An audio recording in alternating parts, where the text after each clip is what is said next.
Welcome, ladies and gentlemen. I want to appreciate you so much because of your great support. Please consider subscribing to this channel.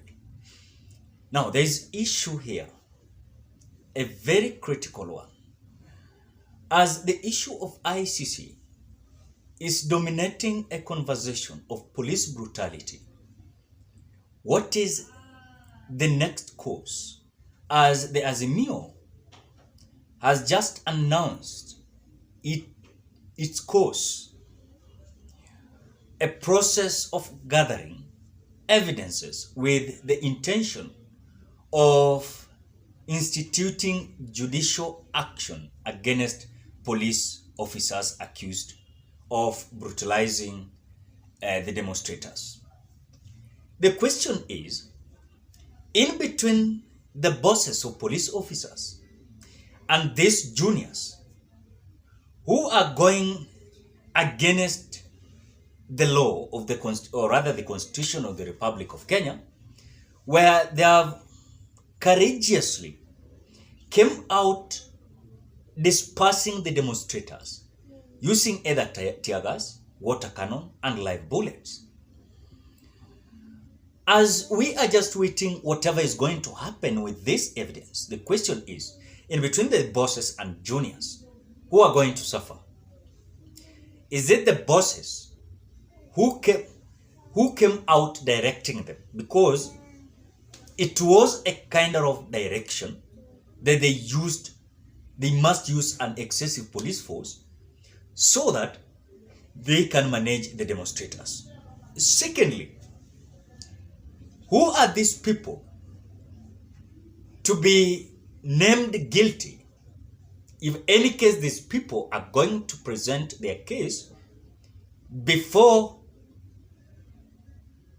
the International Criminal Court, is there possibility of close allies of William Ruto who came out throwing words left, right, center when it comes to the hate speech?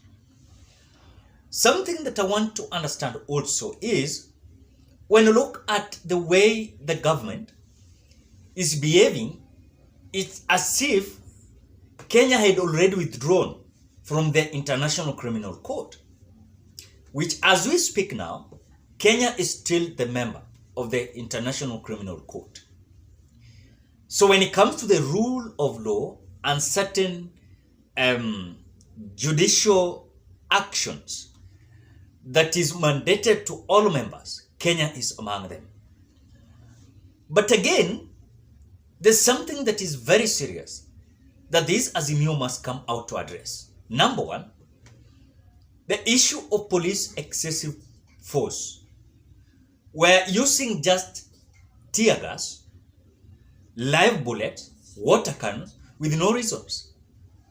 You cannot just find someone who is just peaceful and armed, just expressing his opinion or her opinion, as it has been outlined in the Constitution of the Republic of Kenya. At the same time, you are destroying the property in the name of dispersing the demonstrators. At the same time, you're killing people, butchering them live with your live bullets in the name of making a full stop to demonstration, which, when you look at even several videos, these police juniors, they've been captured in several videos. But again, something that we are serious of, is there any action that is going to be taken? Because that is something that we are asking. Is there something serious that is going to be considered when it comes to the matter of the police officers brutalizing demonstrators? Thirdly, I want to say that it has reached a time that in any regime, there will be an excessive police force. And it's being profiled after our government is just feeling like we want to deal with some part of the country. And that is why there's something that is very critical I want to ask. When you look at the way the excessive police force was used in Kondele, and the police, the way they came out behaving when it comes to the Northlands, raiding, I never saw any police officer coming out to disperse people there. I never saw a police officer coming out to kill anyone there. What is the question there?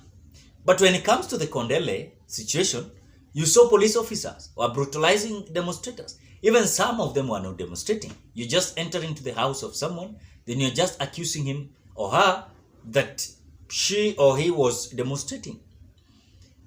That is something that is very crucial also when it comes to the issues that are being addressed, when it comes to the evidences that are being gathered by the Azimio One Kenya coalition. But as the accusation is going to continue, when it comes to the brutality of the police officers, who is going to be answerable? Because I've seen some people are just hiding behind some individuals. As you have seen, William Ruto has been always hiding. He doesn't want any kind of bad picture to be associated with him. And that is why most of the time, when it comes to demonstrations, you will find William Samoei Ruto going to other countries. And by going to other countries, you always leave the country on the hands of Rigathi Gachagua. You saw what Rigathi Gachagua did the other time. When it comes to the reports that some even were injured, where even journalists were brutally injured by the kind of misbehaving police officers, tear gassing, live bulleting, water cannon, that is kind of things that they did. But at the same time, they never wanted the truth to come out. We had already have the videos. But all in all, as far as we are concerned, again, there's someone that must be answerable, because William Ruto has been always hiding behind some individuals because he doesn't want that bad picture. And this bad picture, that is why you see William Ruto is always getting out of the country when it comes to the demonstrations. But again, he is the head of the state. He can even command while outside the country. It doesn't mean that if William Ruto is in Dubai or even United States of America, while the demonstration is in the country, you want to tell me that William Ruto cannot command? He can command while outside the country. That is something that you know. But again, something that also is so much important, you must also relay with, is that police officers are getting direction from who? From their bosses. Who are these bosses? We have the Japhet Koome, the Inspector General of Police. When it comes to the main targeted area when it comes to demonstration, that is Nairobi, we have the police commander, that is Adamson Bungei. Again, when you look at the Cabinet Minister of Interior Security, Kindiki Kithure, who is so much eloquent when it comes to making a full stop when it comes to demonstration. But again, something that also you must realize is that there are several individuals that must be accused. When you look at Kindiki Kithure, he understands whatever is happening because he is the Cabinet Minister of Interior Security. When you look at Japhet Koome also, is the Inspector General of Police of the Republic of Kenya.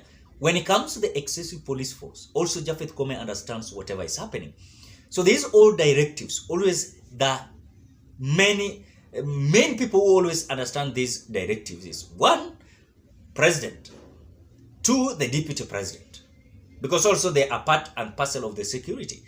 3, we have the Cabinet Minister of Interior Security, and number 4, we have in police officers themselves who are always informed of these directions.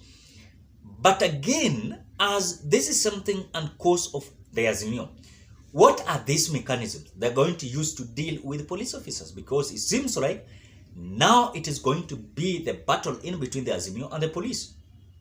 Why? They're feeling like the police are not doing whatever it is expected of them. And that is why they are going after the police officers. But again, as the way the Constitution has been outlined in the Article 37, that anyone can come out and demonstrate, picket, and protest as per the rules and the regulations in the Constitution of the Republic of Kenya.